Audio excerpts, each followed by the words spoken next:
Welcome back to the Texas Appellate Law Podcast. I'm Jody Sanders. And I'm Todd Smith. And our guest today is Rich Phillips of Holland and Knight in Dallas. Rich, thanks for joining us. Happy to be here. Appreciate y'all having me. Y'all doing a great job with this podcast, and I'm glad to have a chance to be on with you. Well, we appreciate it. We wanted to have you on for a while. I'm glad we were able to get something down. I know probably a lot of our listeners know who you are, but for those that don't or those that don't know it very well, maybe tell us about yourself, kind of your background, how you got to what you're doing now. Sure. So I went to BYU undergrad, this is a good time to be a Cougar fan. Football team's doing pretty well.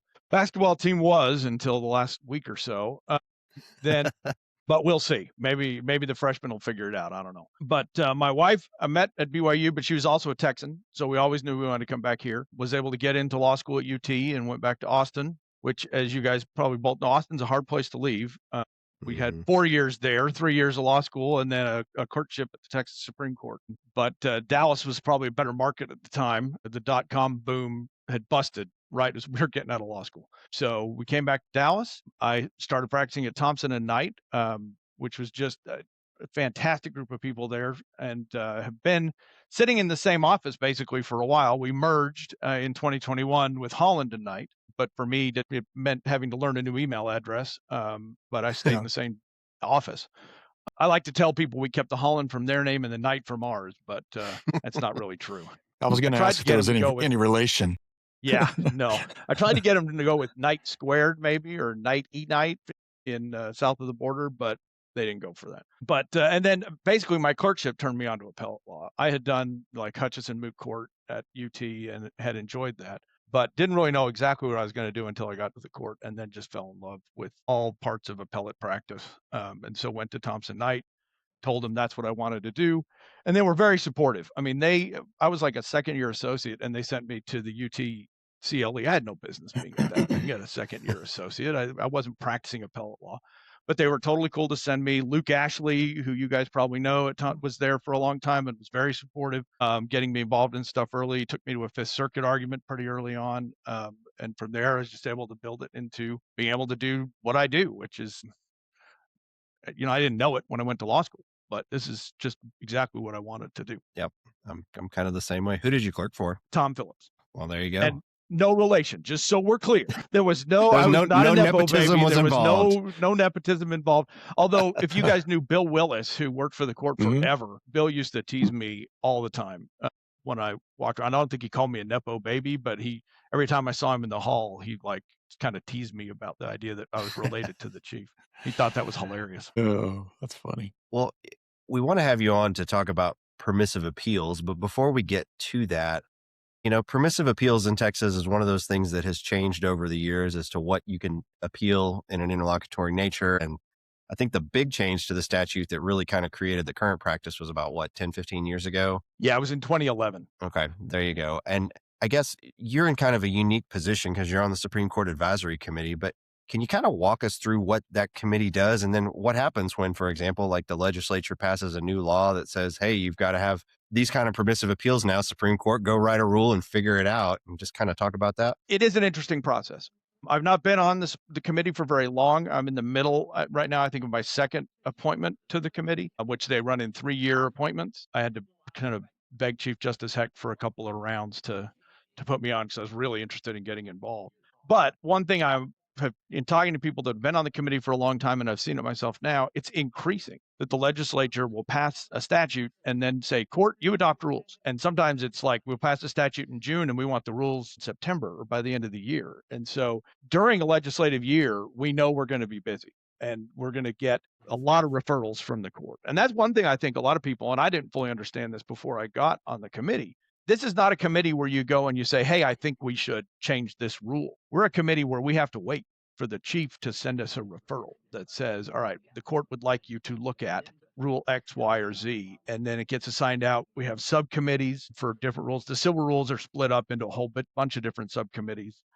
There's an evidence subcommittee, the appellate subcommittee, which is the one that I'm on. And so they kind of figure out the rule where it fits in which subcommittee, then they'll assign it out to a subcommittee who talks about it amongst themselves. They write a memo. We circulate that to the full committee ahead of our meetings. And then we meet for anywhere from 5 to 7 hours, 4 to 5 times a year, and just walk through the agenda. So it's really interesting process. And there's some, I mean, I've been intimidated at some of those meetings. There's some very smart people on that committee who know a lot about stuff that I don't know much about. And so it's fun to talk about with them. Judges, former judges, lawyers from different areas, just because of all the things the committee has to be responsible for. So you said three-year terms, and I guess subject to reappointment. If someone's interested in participating in the committee, what's the path to do that other than pestering the Chief Justice, which I think is yeah, that's how I did it. I mean, the appointments come from the chief, and of course, I don't know exactly what it's going to look like with our new chief, because I was reappointed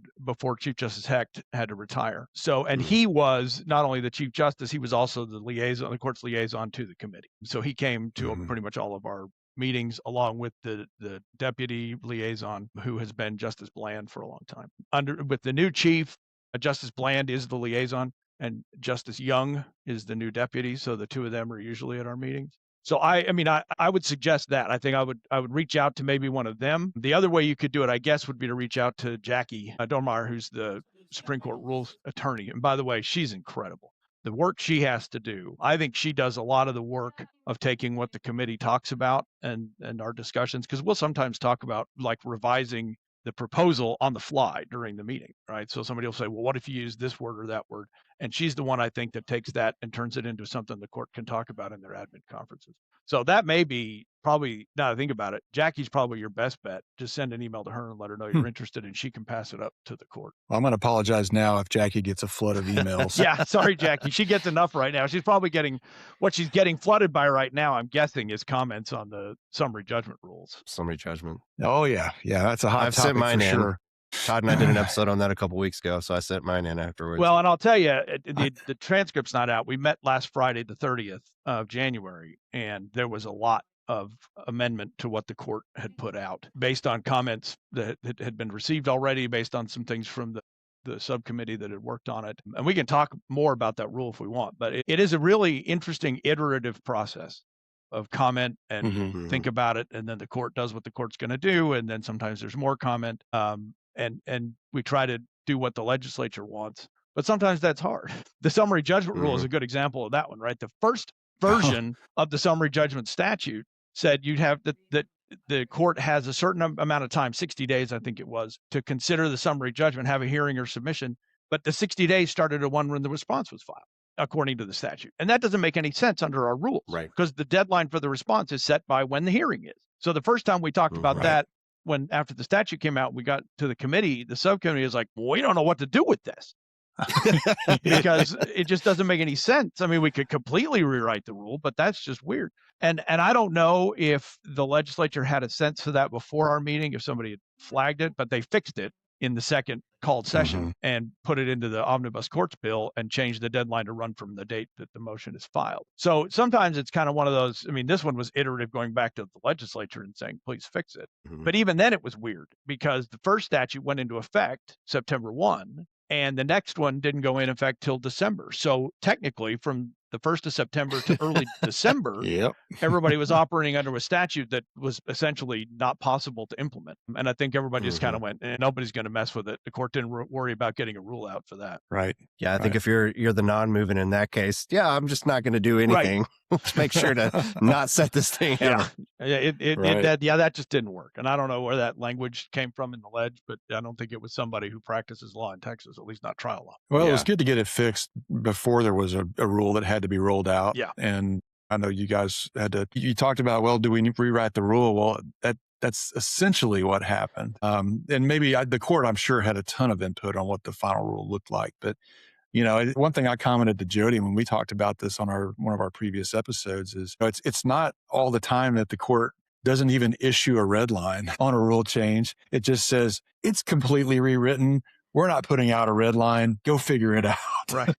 Well, and then on top of that, the comment that said, but we don't intend any substantive changes, which is true. Yeah. Right. I mean, and I can tell you when we talked about this, I mean, and the subcommittee looked at it, everybody decided, we've got to put in some stuff about deadlines, but 166A was a disaster of a rule. Right. I mean, it had just been amended and modified and whatever. And every time they did, they just stuck another sentence in there somewhere in the middle, at the bottom, at the end, wherever it fit. That's right. And it didn't really, I mean, as a paragraph, if I had an associate turn that into me, I would make them rewrite it, send them back and do it again.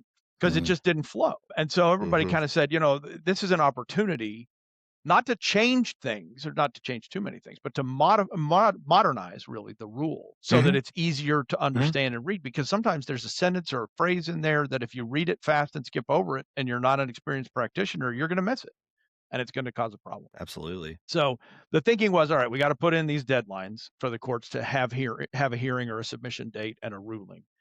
But let's do a few other things to modernize. And really the thinking was break it out into subsections, address a few weird things, and kind of adjust the timeframes too, because the 21 days, 7-day response, nothing in there about a reply, just didn't work with Mhm. modern practice. And so the proposal, I think, is 35 days notice now at least, 14 days Mm. 14 days after the motion is filed for the response to come in, and then 7 days for a reply. So at least provides for a reply now. So I will say that the comments and the questions that came in from everybody were heard. And the new proposal, which I think you could actually, so the transcript of the meeting is not out, but the materials are. Those go out pretty quickly, and that includes all the memos that go out. So this is a very transparent process.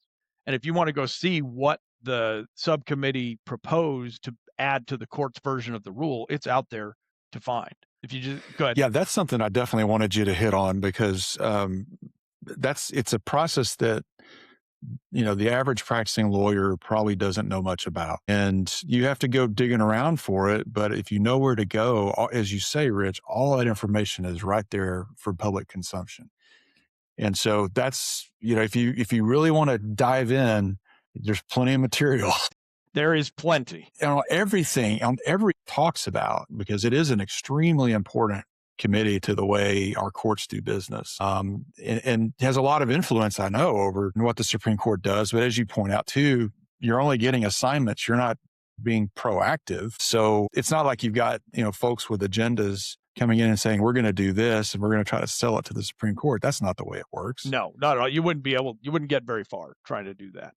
In fact, we had one right after I got on the committee. The legislature, another mandate from the legislature, had ordered the court to adopt rules and forms for something I didn't know anything about, which is basically a seizure debt collection kind of a thing. If somebody goes out and seizes your bank account or a car or something, there needs to be a process to get back stuff that is exempt. And it was a very opaque process and really hard for your average Texan to figure out. And those are the people that are subject to that most of the time. The court, even like the court and the committee members, we didn't really have a lot of experience in that area. So they got together a group of creditor side lawyers and debtor side lawyers, 2 groups, and told them, please give us some proposals. And they ended up being a little bit too agenda driven, right? So we got 2 different proposals and they were completely opposite. And, the debtors lawyers were like, we're going to do everything we can to protect the debtors and hose the creditors. And the creditors side did the exact same thing. And it was really unhelpful to the committee. We sat there, I remember making a comment because I think it was the creditor side folks had said, well, we can't have a firm deadline for us to send them these materials. Because one of the things is they had to send notice to somebody who they'd garnished and say, you have the right to do this, da, da, da, da. They said, we can't have a hard deadline for that. It's got to be flexible. It's got to be a reasonable time because we can't get it out all. Da, da, da. And then in the next rule, the creditor side wanted a very firm, hard deadline for the debtors to send in their stuff. They're like, well, we want a reasonable time to send it to you, but if you don't send it back in 5 days, you wait. And we're all just like, guys, let's be reasonable. So yeah, it's not a place for an agenda. It's really a matter of let's talk through the issues. There are people that been on a committee forever. Richard Orsinger's been on there probably as long as anybody at this point. We have a few emeritus members. Professor Dorsanio is still an emeritus member. And he actually, I think last year he came to one of our meetings. Elaine Carlson's been on there for a long time. So it's good because we have institutional memory. We actually, and I'll say too, we have probably not as much influence as people think because we do what we do.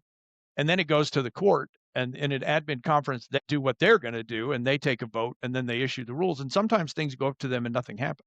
Or sometimes they'll say, y'all talk about this for a bit, and then they decide we're done talking about it. Last year, we spent a day or half a day talking about Rule 76A and sealing motions, which I know is the bane of many people's existence if you've ever had to do one. It's a mess. And so we spent a half a day like, can we fix this? And didn't really make much progress. And we haven't seen it on an agenda since. So, So I think we have the opportunity to give our thoughts to the court and hopefully get them to a consensus, at least among the members of the committee. And then they use that to decide what they're going to do with the rules. I appreciate all the thought that goes into it because it is so important. And all of us who are kind of stuck practicing under rules that may not be well thought out, it does create problems. And that happens from time to time. And a lot of it is kind of the result of the legislature writes a statute and then you're just, whatever that language says, you've got to figure out a rule to sort of shoehorn it in sometimes. And I remember with the TCPA in particular, that went through so many revisions on the legislative side because it was just, they do one thing and then courts would do that and then it would have to change again. So it seems like that one's kind of streamlined. Yeah, I think they've Finally. gotten there. I mean, the other thing that's interesting in the rules process, we try really hard to not put things in there that are tied too closely to a statute unless we kind of have to, so that if the statute changes, Right. we don't have to go back and rewrite the rule. Like you'll not find very often a reference in the rules to a specific like section of the Civil Practice and Remedies Code or the Government Code or something like that, because those change and we don't want to have to go back Right. and rewrite the rule.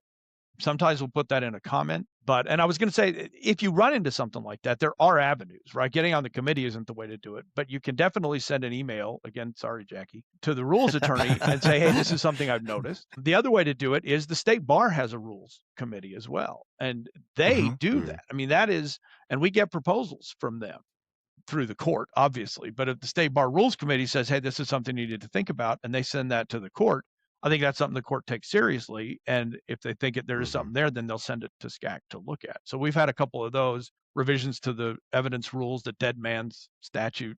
We're working on that one because most states have gotten rid of it. And so I think that came probably from the probate section to the rules committee at the state bar and then to the Supreme Court. So there are ways to send things to people and say, hey, listen, there's a problem here. But getting on SCAC to do that, that's not the fast track to that. It's good to point that out, though, those other avenues, because, the real world practitioner, these things come up in practice. We talk about 76A being a mess, talk about, there were some things about the old summary judgment rule that maybe could be better. In almost every rule, you've got that sort of antiquated language that I noticed in the rewrite on 166A in particular, the former rule had a lot of therewiths in it, which is a dead giveaway that this rule hadn't been amended in quite a while. So I think it's a great suggestion that our profession, the practice of law generally, is changing so fast that we do need rules that are modernized and that can take into account the things that are happening in the real world. And so, I'm really glad to hear you suggest, Rich, ways that the practitioner can put their ideas in the hands of those who may be able to have some influence, not necessarily SCAC directly, but you talk about the State Bar Rules Committee. That's a perfect example. And I know, having worked with some of those folks, that they care very deeply about the rules and the impact on day-to-day practice of law. Appreciate you bringing that up.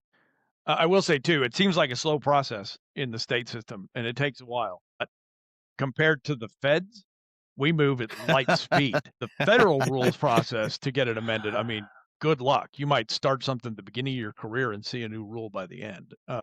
We're positively cat-like in our nimbleness compared to the feds. That's good. Well, and but it is good that it takes a lot of deliberation because I know what my practice is and the things that I face, but people's experiences are completely different counties, different districts, just so many different variables that you do have to think about it in. All right, well, 30 million people in Texas are going to have to live with this rule if we don't get it right. What works for Jody in Fort Worth may not work for Rich in Dallas or Todd in Austin or anybody else anywhere. Yeah, so or really out in, the really small counties. Right. 254 Exactly. counties. And so much of this is driven by what county courts or what county clerks and district clerks have to do. We actually have 2 ex officio members of the court that are clerks. Right now, it's John Warren from Dallas and Shayna Gilliland, who I think is she Tarrant County? I can't. Anyway, so we've got these 2, and I apologize that I can't remember which county Ms. Gilliland's from. But it's really helpful to have their perspective on there, right? The summary judgment rule, as an example, requires that the court has to know in order to set a hearing within the 60 days that's required by the statute of a summary judgment motion being filed. The judge has to know that a summary judgment motion was filed, because judges don't just sit. I mean, Right.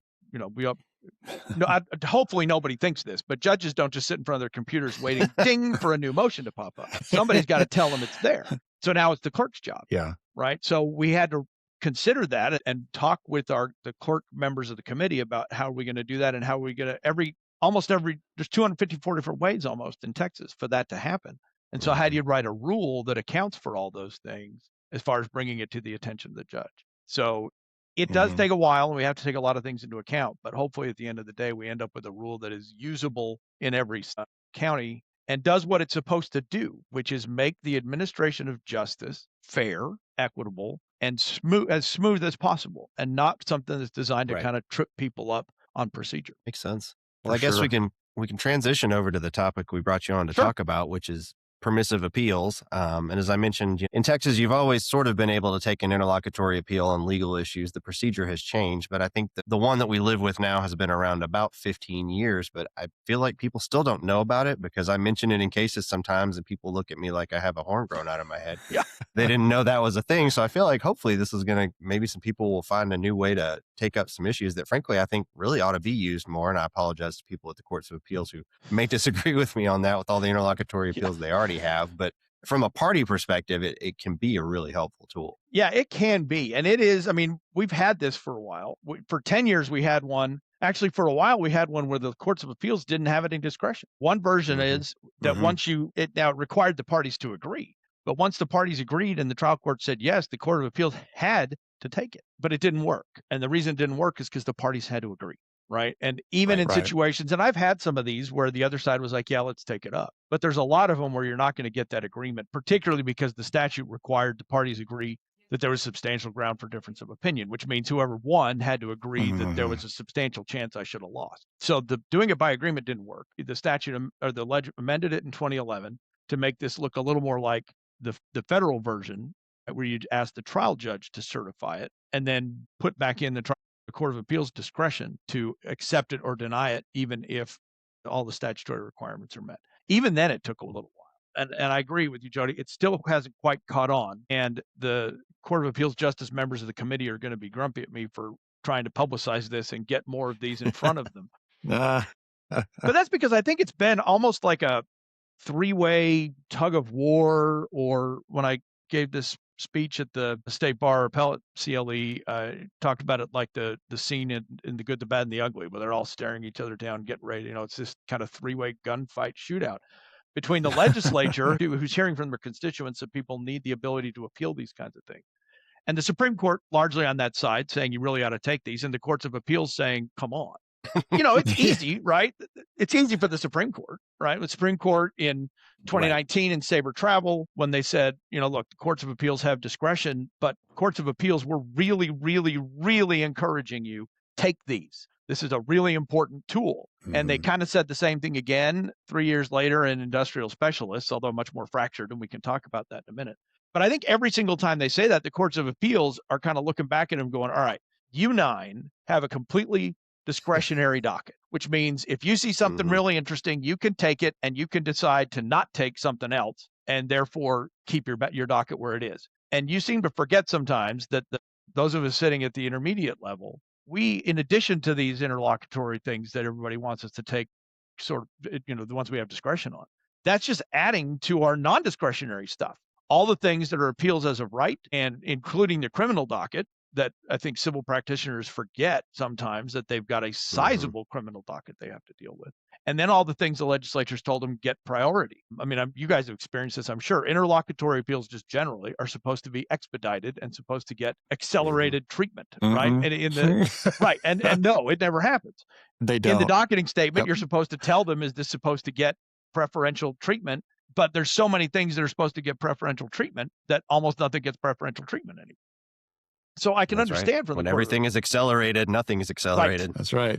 And so I can understand their frustration when they feel like they're already very busy with a huge docket. And every time the legislature says, hey, here's another thing you get to take. So I don't blame them at all for trying to be selective in the cases that they decide to exercise their discretion to take. But it's been kind of this push and pull over the years. And really, it came to a head in Industrial Specialists in 2022 after the Supreme Court had said, please take more of these. And it was pretty clear that the courts were not taking more of them. And in that case, it was really interesting because both sides petitioned for review in the Supreme Court together, right? You hardly ever see that. I mean, I think we saw last No. year we saw a joint mandamus, similar kind of thing out of a judge down in Houston who was trying to force the parties to a Zoom trial that nobody wanted.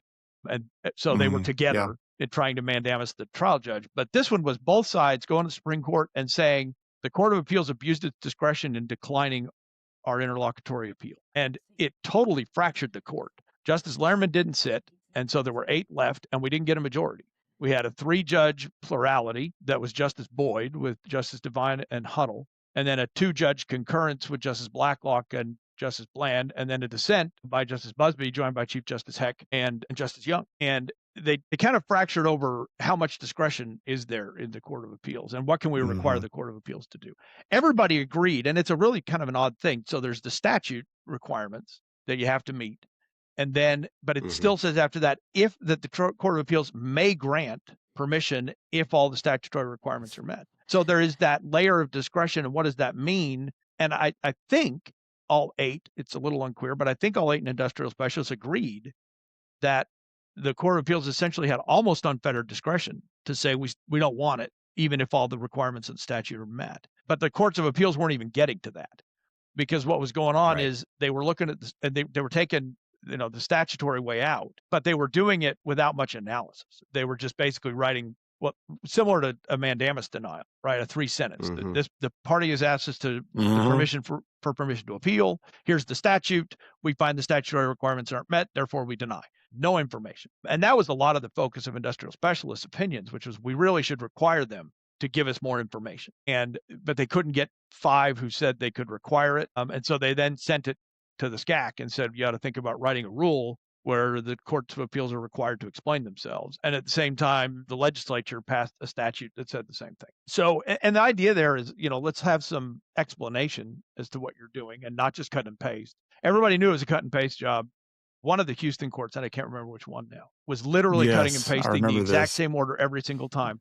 And the way we knew it was a cut and paste job is because it had the same typo every time. It had a typo in the reference to the statute or something. And it was literally the exact same typo in every single order for like a year and a half. So we had to fix that. And so we went back and forth about the rules that the legislature required it as well to explain. And so now we're in a situation where they are required to explain themselves. And that should help with the development of the law. So what does it mean? Right. And we haven't talked about the exact requirements. And this is probably a good time to plug the paper. I've written a paper a couple times, updated most recently for last fall's State Bar Advanced Appellate. I'll send you a copy. We could put a link in the show notes to the paper. It was republished in the Appellate Advocate this month.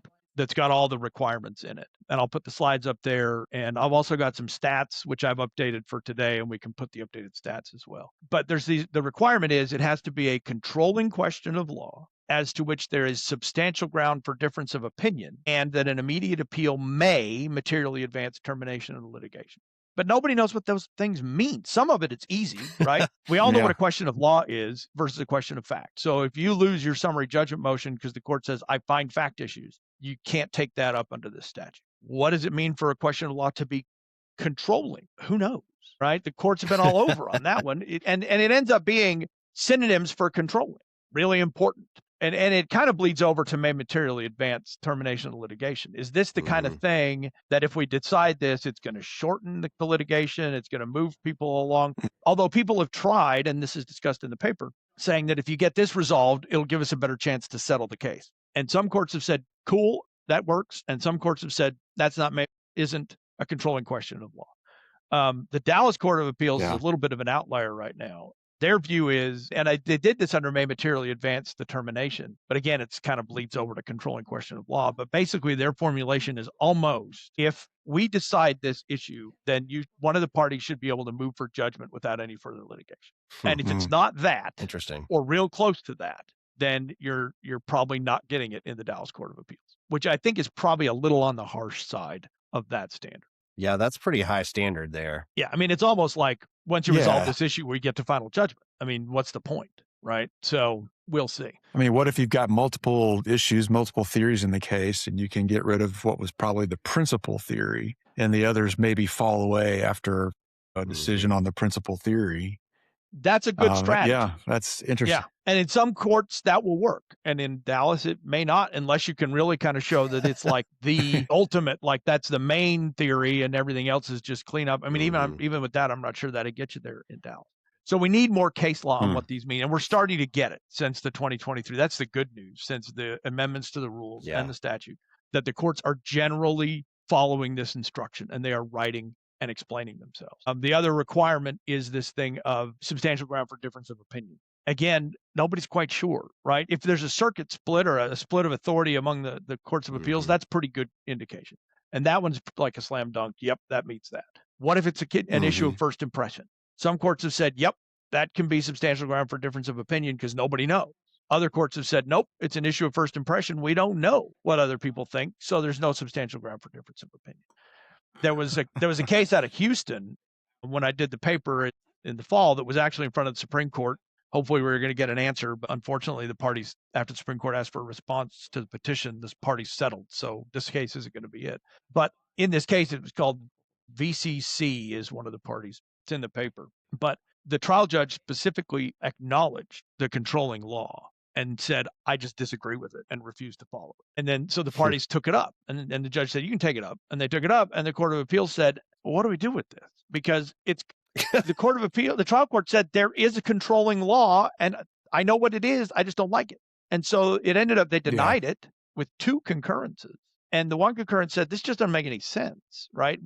There isn't substantial ground for difference of opinion because the law is clear. But because of that, they can't get this fixed, even though that obviously should be fixed. So one concurrence said to the legislature, maybe you should rethink this, what this means. And the other concurrence said, well, if it's really that clear, just go to final judgment and you can appeal it then, and you're going to get a reversal. Yeah, exactly. That's one of those things that's kind of like, thanks a lot. Yeah. Easier that was said always than the done. case. Why even have a permissive appeal if that's, doesn't do you any good at all? So that prong needs some more development, and we're getting some. And I think I'll be interested to see as we get that, if the court wants to think about Supreme Court, they're very interested in this. When I did the paper in September, there are a lot of these cases that had gone up to the court after denial under the new statute. This VCC case was one. There were a couple other ones with some interesting issues. And unfortunately, fortunately for the parties, unfortunately for us in the development of the law, they all saw the writing on the wall. And when the Supreme Court asked for a response to the petition for review, they promptly settled.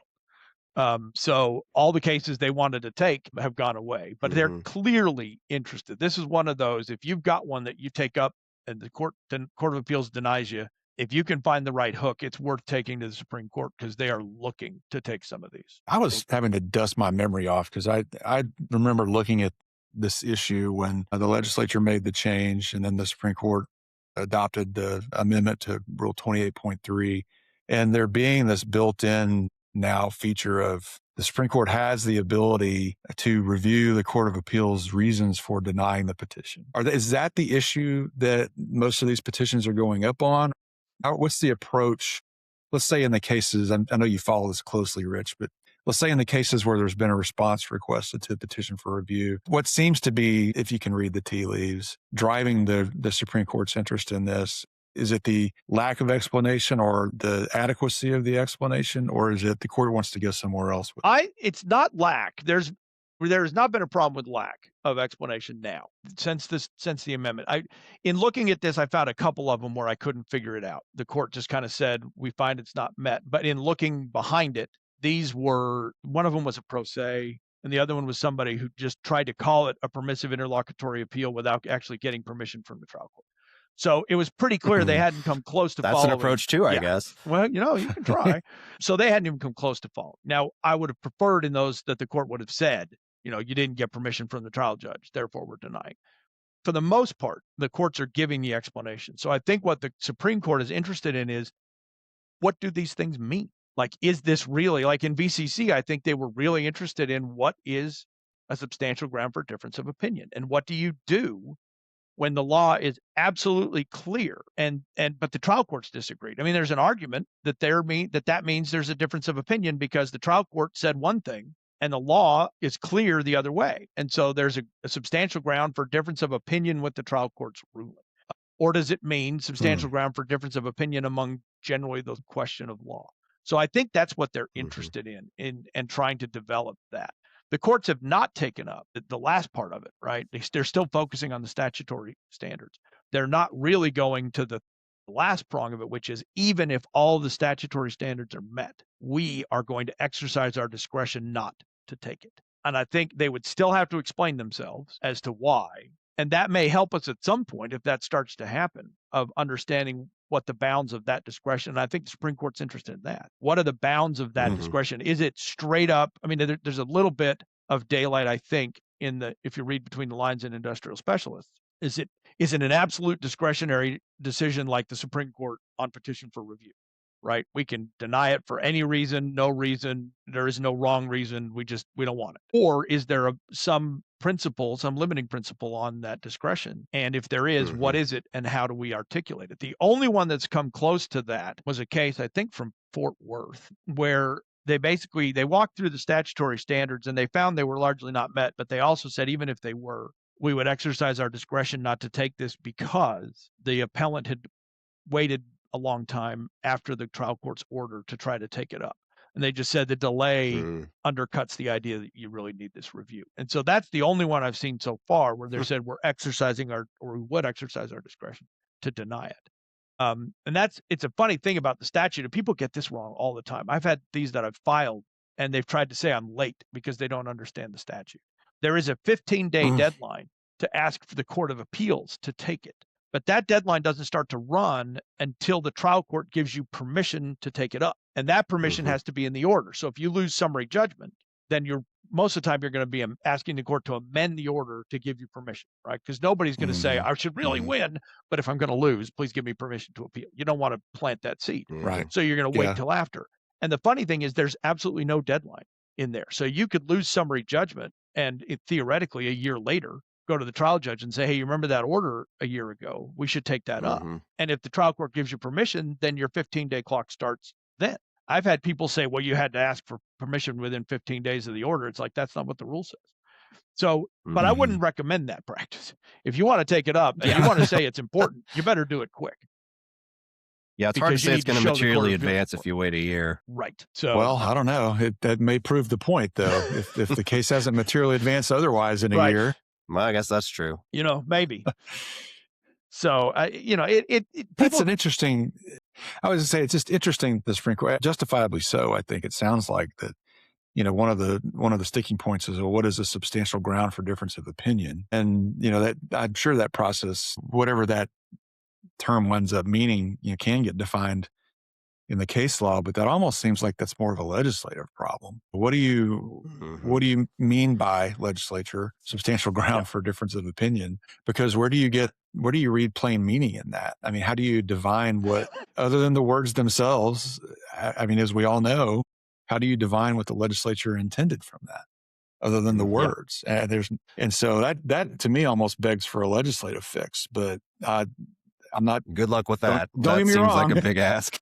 I'm not suggesting that, but a little clarity would be nice. If the legislature is going to do it, then I'd sure love for the Supreme Court to do it. Yeah. Well, as a practitioner, go ahead. I was going to say, as a practitioner, that element is the hardest one, I think, to write a permissive appeal brief, because you want to say, yeah, we should definitely win on this legal question, but reasonable minds can differ, which is a weird thing to write as an advocate. Yeah, it's like under the old, I say old, last year's petition for review practice, when you were writing your brief on the merits, and you had to say, it is rock solid, absolutely clear that I win, but you really need to clarify the law and take this case. I mean, so it's same kind of to thing. make clear that I win. Yeah, and make it clear. It's already clear, but make it clearer. And that language that's in the statute comes from the federal statute. B is there. And there's not been as much development about that in the federal courts. I mean, people, I think when this first came out, were looking to the feds to see what's out there, and there's not much. And I've done a couple of 2Bs in the federal system.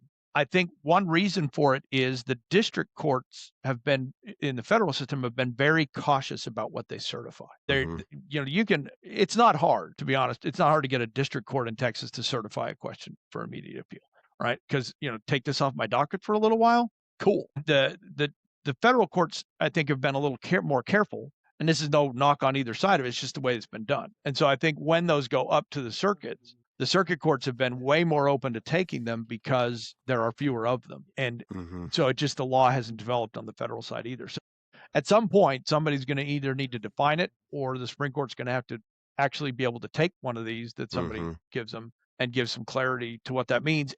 With the policy, Supreme Court's not supposed to do policy, but with their view that this should be a good vehicle for the right case for parties to get quick review of things. That's the ultimate goal. And the question is, how do we get there in a way that makes sense for everybody, that doesn't turn us into New York state courts where everything's appealable? Because that's just a mess too. Right. And the Supreme Court said that. I think it's in Saber or maybe Industrial Specialists. They say, we don't want this to turn into something where you get to appeal every run-of-the-mill interlocutory order. It's got to be important. So I think it's just going to take a while to find that balance. But I think with these new rules, we're going to get there. And the stats seem to suggest that, which makes me happy. Yeah, I was going to ask you about that kind of next. I know for a long time, I think these things were pretty rarely used. Are we seeing more use of them? What does that look like? It's starting to go back up again. I will say it's very hard to track the statute. Yeah, they don't keep that level of detail usually. They could. And this is my plug for appellate clerks, the clerks' offices. If you go on to the OCA website, you can do a case search. You can also do a thing called an event search. I don't know if you guys have done that before. And one of the events is permissive appeal. But if you search that on most of the 15 courts of appeals websites, you get 0 hits, even though they've had some, because they're just not logging them as permissive appeals. So if they would kind of turn that on, it would be easier to find. But until they do that, all we can do is search Westlaw. For a long time, denials were hard to find because they were like two-line orders. They were not opinions. Sometimes Westlaw picked them up. Sometimes they didn't. Sometimes there were typos. Sometimes the courts of appeals went out of their way to make sure they didn't get picked up. The first time I tried to write this paper, I was talking to former Chief Justice Tom Gray from Waco. And I said, I couldn't really find your things. And he goes, yeah, well, that's because we intentionally don't cite the statute or the rule in the orders when we deny them. We just say denied. And he basically told me they didn't cite the statute or the rule. So they were hard to find. Grants are even harder to find because a grant is literally a one-liner, right? We grant, and it's an order, not an opinion. So what we have found is we can find the denials now a little more easily because they're getting uploaded and they're like substantive opinion. The grants we tend to find afterwards, right? When the court issues its opinion, they'll usually say, this is a permissive interlocutory appeal, we granted review. So then you can see that. So the grants are kind of tailing behind the denials for gathering statistics, which was borne out, I updated. So there's a table in the paper where we went through all the 15 courts of appeals and said from September 1, 2023 to the middle of August of 25, how many did they get? How many did they grant? How many did they deny? And then I went back over the last couple of days getting ready for today and updated that through today.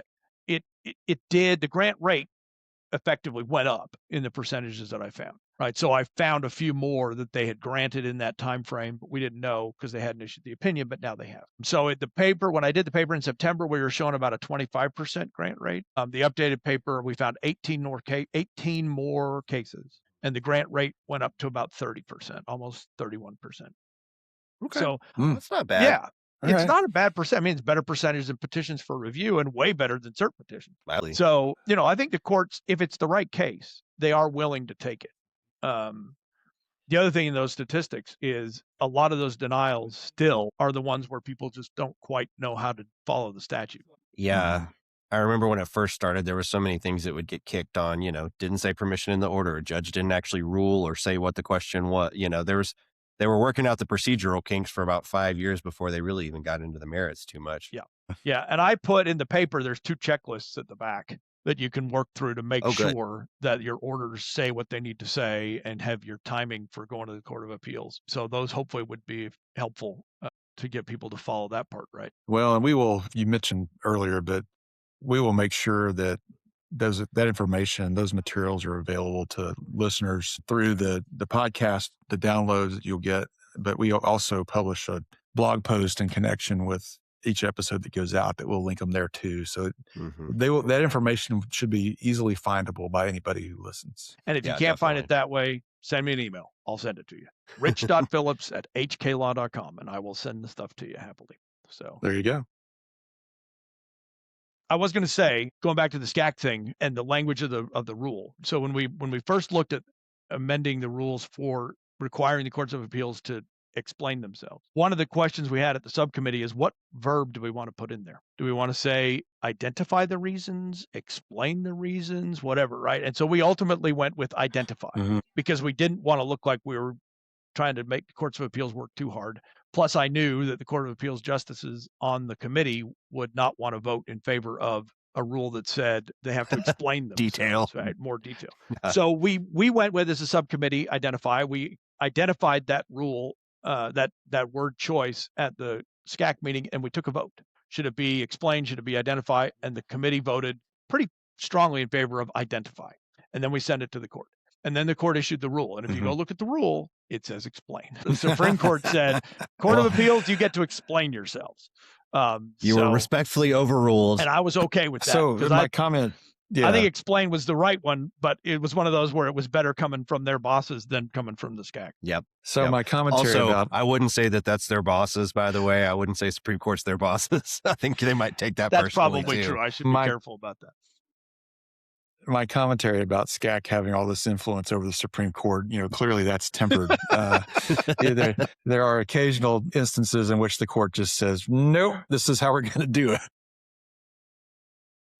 It's That's sort of great. like that Well, Twitter post Gosh, Rich, I about mean, the 20, I was say, sort of like that Twitter post of the kid that said people would be shocked at how much influence 27-year-old law clerks have over their judges' decision-making, which is clearly from a 27-year-old law clerk who has delusions of grandeur, because it ain't true. That's right. Yeah. And SCAC I was going to say, like just in case there's any doubt, the answer is not much. Maybe an influence over what, where you're going to go to lunch. Yeah, and even maybe. then, probably not much. Maybe some of the verbiage in an opinion or something, but Yeah. Gosh, well, Rich, we could just keep talking all afternoon. I could ask lots and lots of questions about recent rule changes, but I think we'll have to save those for another episode. We want to be respectful of your time. And we're just so grateful that you were able to come on with us and talk about all this stuff. It's fascinating. I think it's especially important, again, to emphasize the transparency within which SCAC operates. You've got agendas, you've got not only meeting minutes, but actual transcripts of the meetings. And that is a tremendous resource for anyone who wants to actually get themselves educated on what's going on in SCAC and figure out, you could compare notes and say, well, this is what SCAC is saying, but the Supreme Court has done this. And if there's any doubt about the direction that something's going in from a practitioner's perspective, you can then follow through on some of the other channels that we've talked about today and just make the people who really care and have something to say about this, let them know what your take is, because there's a million different ways of looking at the practice of law in this state, a lot of different perspectives that need to be brought to bear on what the rules are. And I know the Supreme Court is doing the best it can. SCAC certainly is too, in considering all those perspectives and how this impacts justice in our state. So thank you for your service on SCAC, for your excellent paper and the legwork that went into that, and which we look forward to sharing with our listeners. But before we let you go, I know you know that our tradition here is to ask our guests to provide a tip or a war story. And I think in the pre-show and talking this over with you, you might actually have more than one. And we'll indulge you more than one tip or war story. I know that there was one in particular that you wanted to make sure you covered having to do with a vote. So why don't we start with that? Yeah, well, the vote is actually, I told you about that one. That's the explain or identify. Well, then let's back up. We'll scratch that out. So before we go there, I will say, because we've mentioned a couple of times these resources are out there, but we haven't told people where to find them. So if you want to know what's going on with SCAC, go to the txcourts.gov website. Then on the drop down for organizations, there's a whole bunch of things, all these different committees the court appoints people to. One of them is Supreme Court Advisory Committee. Click on that, and then you'll be able to very easily see all of our meetings, when they're scheduled, and historically, it goes way, way back. You can pull up the agendas, all the materials that were sent out ahead, the subcommittee memos, which has red lines to rules and backup materials, and then the transcripts. We have a court reporter, bless her, who sits there that entire day and tries to take down this overlapping discussion of all of these people that we kind of sit in a big square in the room there at the State Bar Building in Austin. And if you really wanted to, you could sit down and read that entire thing and kind of see what's going on. So it's there at the OCA's website. Just want to make sure we tell people where it is and how to find it. 100%. And we'll drop the link in our show notes too, to that page. All right. So here's the main war story that I had to come up with. And I thought through a few of these, but this one, every time I think about it, it just makes me giggle. So I had a case where I was hired after the jury verdict, but before the judgment. And my client was defendant and they had lost some pretty significant compensatory damages and punitive damages on top. And they hired me. They'd actually filed one JNOV motion. I filed an amended JNOV motion because it did not actually preserve all the no evidence points. And it's one of those things here's my tip. If you're filing a JNOV motion, your first issue for every one of you should go through every question in the verdict form and say, there is no evidence to support the jury's answer to question number 1. There is no evidence to support the jury's answer to question number 2, because that is the rock solid way to preserve any no evidence point you want to make on appeal. And if you haven't done it and you didn't object to the question, you may not have preserved no evidence point. So luckily we had time to do that. Then we went down and had a hearing on the motion for judgment with the trial judge. We laid all that out and we had some pretty good arguments, I thought. And the trial judge said, all right, I am not going to enter judgment right now. I want you guys to go mediate, which we were fine with, right? And you would think the plaintiffs would have taken that message and maybe gotten a little reasonable about what they wanted at mediation. So we set up the mediation. It was during the summer. I took a summer associate with me because, everybody should have the joy of sitting through a mediation all day and playing the games that they have there and doing whatever else. We had representatives of the client's insurer there. They were ready to seriously talk about getting the case settled. Mediator came in, talked with us for a few minutes, then he went to the plaintiffs because obviously he's got to get their demand. And he was in their room for a good chunk of time, more than normal for the first visit. And then he comes back to the room and he walks in and we could tell just from his face that this isn't going to be good. And he says, all right, I don't want to tell you what I'm about to tell you, but this is the message that I have been told to convey from the plaintiff. Just clear, this isn't me. This is the plaintiff. He says, the plaintiff's lawyers want to know or want to remind you, have you ever seen the movie Gladiator? This is, We're all like, yeah.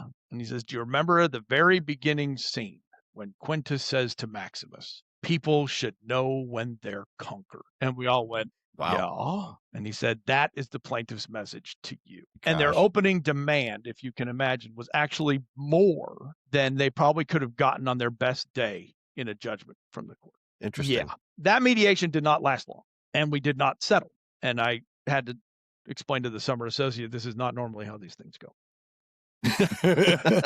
Normally they're a lot longer and a lot more boring. So, I mean, that was just, it was crazy. But the reason I love this story, after people should know when they're conquered, is we took the appeal up and we got the Court of Appeals to reverse and render a take-nothing judgment for the plaintiffs. Exactly. And at that point, I will tell you, I have considered buying a DVD copy of Gladiator and just dropping it in the mail to the plaintiff's lawyer, but I resisted. So there's no explanation. Just here you go. You may have already bought the DVD, you just didn't mail it, Well, I guess in that situation, the concept was exactly right, but they didn't read the room correctly. That's right. Well, he forgot the second part of it, which is when Maximus says to Quintus, would you know when you've been conquered? Would I?